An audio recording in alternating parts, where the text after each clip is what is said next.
நாக்குண்டாம் நல்ல மனமுண்டாம், மாமலரால் நோக்குண்டாம் மேனி நுணங்காது பூக்கொண்டு, துப்பாத்து திருமேனி தும்பிக்கையான் பாதம் தப்பாமல் சார்வார் தமக்கு. இந்த வீடியோவில் நம்ம பார்க்கக்கூடிய விஷயம் அப்படிங்கிறது மே மாதத்துக்கான பலன்கள். இந்த மே மாதம் அப்படிங்கிறது ஆங்கில மாதம். மே மாதம் அப்படிங்கிறது சித்திரையினுடைய 18ஆம் தேதியிலிருந்து ஜூலை மாதம் ஜூலை மாதம் தொடக்கம் வரைக்கும், அதாவது சித்திரை வைகாசி 17ஆம் தேதி வரைக்கும் இருக்குது. மொத்தம் 30 நாள் இருக்குது இந்த மே மாதம் அப்படிங்கிறது. இந்த 30 நாளுக்குமான பலன்கள் அப்படிங்கிறது என்ன, 12 ராசிக்கும் அப்படிங்கிறத நம்ம பார்க்குறோம். முதல்ல இந்த சித்திரையினுடைய விசேஷங்கள் என்ன அப்படிங்கிறத பார்ப்போம். சித்திரை மாதம் அப்படிங்கிறது சித்ரா பௌர்ணமி அப்படிங்கிறது ரொம்ப தவிர்க்க முடியாத ஒரு விஷயம். சித்ரா பௌர்ணமி அப்படிங்கிறது சித்திரை 17 அன்று வருது.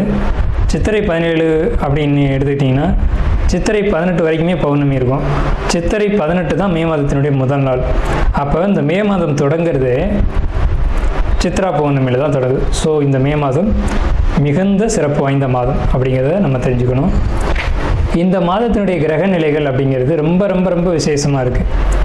என்ன விசேஷமாக இருக்குது அப்படின்னு கேட்டிங்கன்னா, மேஷத்தில் வழக்கம் போல் எல்லா சித்திரை மாதத்திலும் சூரியன் உச்சமாக தான் இருப்பார்.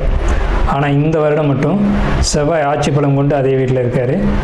அதே மாதிரி ரிஷபத்தில் புதனும் சுக்கிரனும் 2 நட்பு கிரகங்களும் இணைஞ்சு ஒரு அற்புதமான ஒரு நிலையில், சிம்மத்தில் கேது, அடுத்த நிலையில் பார்த்திங்கன்னா மிதுனத்தில் குரு, அவர் இந்த மாதத்தில் கடகத்தை நோக்கி பயணிப்பார். அதே மாதிரி கும்பத்தில் ராகு, மீனத்தில் சனி. இந்த மாதிரியான விசேஷம் கொண்ட ஒரு கிரக அமைப்புகள் இந்த மே மாதத்தில் அமைஞ்சிருக்குது அப்படிங்கிறது 12 ராசிக்குமே ரொம்ப ரொம்ப ரொம்ப சிறப்பான பலன்களை கொடுக்க இருக்குது. என்ன அப்படின்னு கேட்டிங்கன்னா, 2 சுப கிரகங்கள் அதாவது ஒரு சுப ராசியில், ரிஷபம் அப்படின்றது விசேஷமான ராசி. அங்கே புதனும் சுக்கிரனும் இணைஞ்ச மாதிரி ஒரு மாதம் பிறக்குது அப்படின்னாலே அது விசேஷம்தான். சரி, என்ன மாதிரியான நல்ல பலன்கள் நடக்கும் அப்படிங்கிறத நம்ம பார்ப்போம். இந்த சித்ரா பௌர்ணமியினுடைய விசேஷங்கள் என்ன அப்படின்னு பார்த்தீங்கன்னா, சித்ரா பௌர்ணமி அன்னைக்கு தான் சித்திரகுப்தனுடைய வழிபாடு நடக்கும். சித்திரகுப்தன் அப்படிங்கிறது யாருன்னு கேட்டிங்கன்னா, யமனுடைய பிஏ, அதாவது அசிஸ்டண்ட். இவர் தான் பாவ புண்ணிய கர்மா கணக்குகளை கையில் வச்சக்கூடியவர். ஸோ இவர் வழிபடக்கூடிய நாள் தான் சித்ரா பௌர்ணமி. அது மட்டும் இல்லாது ஒவ்வொரு குடும்பத்திலையும் அந்த குடும்பத்தினுடைய கன்னி தெய்வங்களை வழிபாடு பண்ணக்கூடிய மாதம்தான் சித்ரா பௌர்ணமி. சித்ரா பௌர்ணமி என்று விசேஷமாக அவங்கவுங்க குடும்பத்தில் கன்னி தெய்வங்களை எடுத்து வழிபாடு பண்ணுவாங்க. நம்ம வேணால் கன்னி தெய்வங்களுடைய வழிபாடு எப்படி அப்படிங்கிறத ஒரு தனி வீடியோவை கூட கொடுப்போம். ஸோ கன்னி தெய்வ வழிபாடு அப்படிங்கிறது ரொம்ப விசேஷமானதும் கூட, முக்கியத்துவம் வாய்ந்ததும் கூட. இதில் சித்திரகுப்தனுடைய வழிபாடு ரொம்ப ஒரு அவசியமான விஷயம். அதே மாதிரி திருவண்ணாமலை கிரிவலம், அவரவருடைய குலதெய்வ வழிபாடு. இதில் ரொம்ப குறிப்பிட்டு பேசணும் அப்படின்னா, அன்னதானம் கொடுக்கறது. இந்த சித்திரை மாதத்தினுடைய ஒரு உக்கிரமான காலகட்டத்தில் அன்னதானம் கொடுக்கறத காட்டிலும் நீர்மோர் கொடுக்கறது, தாகத்துக்கு தண்ணீர் கொடுக்கறது, இதெல்லாம் ரொம்ப ரொம்ப விசேஷம். ஸோ அவங்க வயிறு குளிர்றது போல், மனம் குளிர்வது போல் உங்களுக்கு கர்மா தீர்க்கப்படும் அப்படிங்கிறது முக்கியமான விசேஷம். ஸோ இது முக்கியமான விஷயம். அதே மாதிரி இந்த சித்திரை மாதத்தில் கத்திரி வெயில் அப்படிங்கிறது மே மாதம் 4ஆம் தேதி அன்னைக்கு மே 28 வரைக்கும் இருக்கும். இந்த 25 நாட்களும் மக்கள் அதிகப்படியாக யாரும் வெளியில் வராமலும் சில விஷயங்களை தவிர்த்துக்கவும் வேணும். அன்பார்ந்த மீனராசினியர்களே, இப்படி இருந்தால் நீங்கள் இப்போ இப்படி ஆயிட்டீங்க எப்படின்னு கேட்டிங்கன்னா, கடந்த காலகட்டம் அப்படிங்கிறது விரையச்சனி, இப்போ நடக்கிறதுக்கு பேர் ஜென்மச்சனி. கவிழ்ந்து கடந்த நீங்கள் நிமிர்ந்துட்டீங்க. கடந்த காலகட்டத்தில் ஏற்பட்ட துன்பங்கள் நிறைய.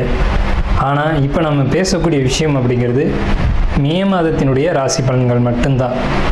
இந்த மே மாதம் மட்டும் உங்களுக்கு என்ன மாதிரியான பலன்கள் நடக்கும் அப்படின்னு பார்த்தீங்க அப்படின்னா, சுமாரான பலன்கள் அப்படிங்கிறது சொல்கிறதுக்கு இல்லை, நல்ல பலன்கள். என்ன நல்ல பலன்கள் அப்படின்னு கேட்டிங்கன்னா, வருமானம், சரியான வருமானம் உங்களுக்கு கிடைக்கும். அதே மாதிரி தந்தை வழி ஆதரவு அனுகூலங்கள் கிடைக்கும். ஆடம்பர செலவுகள் செய்வீங்க, ஆடம்பரமான ஒரு வாழ்க்கையை வாழ்வீங்க. அதே மாதிரி திருமணம் இல்லைன்னு சொல்லக்கூடியவங்களுக்கு ஒரு வரன் அமைப்பு, திருமணம் நடக்கும்னு நம்ம சொல்ல, ஒரு வரன் கூடி வரக்கூடிய ஒரு அமைப்பு.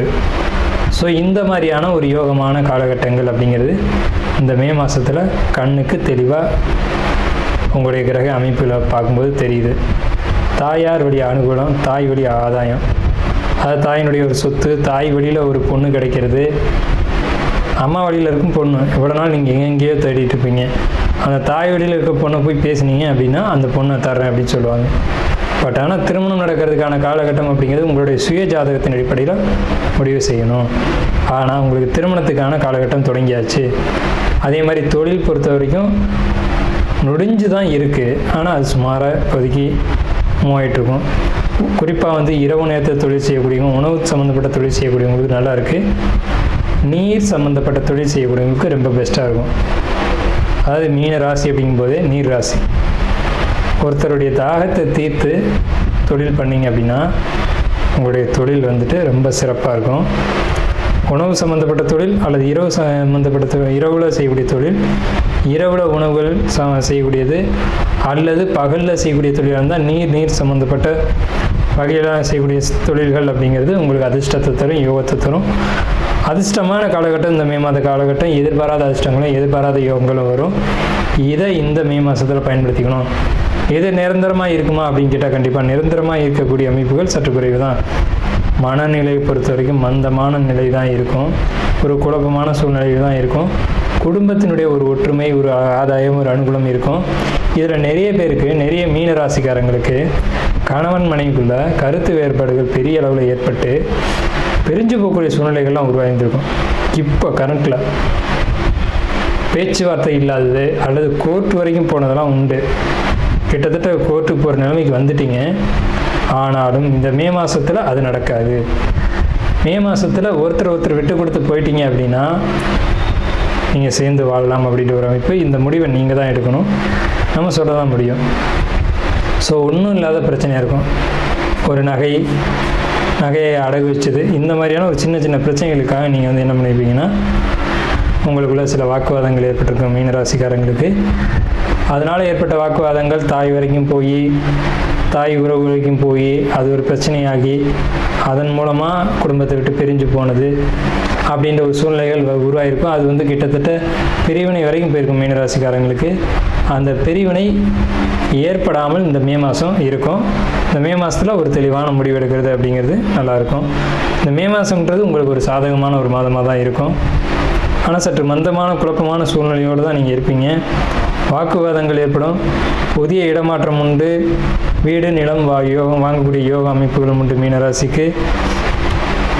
எலக்ட்ரிக்கல், எலக்ட்ரானிக்கல் இந்த மாதிரியான பொருட்களை நீங்கள் வாங்கி அணுகக்கூடிய யோகங்களும் மீனராசிக்கு இந்த மே மாதத்தில் உண்டு. அதே நேரத்தில் படிப்பை பொறுத்த வரைக்கும் சிறப்பான ஒரு மாதம் தான். படிப்பில் கவனம் செலுத்தக்கூடிய ஒரு மாதமாக இருக்குது. 1-2 முறை முயற்சி செய்யணும். ஷேர் மார்க்கெட் மீனராசிக்கு நல்லாயிருக்கும். வெளிநாட்டு பயணங்கள் அறவே வேண்டாம். புதிய தொழில் ஆரம்பிக்கிறது நிச்சயமாக கூடாது மீனராசிக்கு இந்த காலகட்டத்தில், மே மாதத்தில். நாம் இதுவரைக்கும் பார்த்த ராசி பலன்கள் எல்லாமே பொதுவான ராசி பலன்கள் தான், 12 ராசிக்குமே. அப்போது உங்களுடைய தனிப்பட்ட பிறப்பு ஜாதகம் அப்படிங்கிறது உங்கள் ஜாதகத்தில் தனிப்பட்ட பலன்களை கையில் வச்சுருக்கோம். உங்களுக்கு ஜோதிடம் சம்பந்தமான சந்தேகங்கள் இருந்தாலும் சரி, அல்லது ஜோதிடம் பார்க்கணும் அப்படின்ற எண்ணங்கள் இருந்தாலும் சரி, இல்லை ஜோதிடத்தில் சந்தேகம் இருக்குன்னு நீங்கள் நினச்சாலும் சரி, நம்ம நம்பர் கீழே ஸ்க்ரீனில் தெரியுது. அந்த நம்பருக்கு காண்டாக்ட் பண்ணி நீங்கள் எந்த நேரத்தில் வேணாலும் நம்மக்கிட்ட பேசலாம். இல்லை ஜாதகம் பார்க்கணும் அப்படின்னாலும் நீங்கள் அப்பாயின்மெண்ட் வாங்கிட்டு எப்போ வேணாலும் நம்மளை காண்டாக்ட் பண்ணி ஜாதகம் பார்த்துக்கலாம். நன்றியும் வாழ்த்துக்களும். வாழ்க வளமுடன்.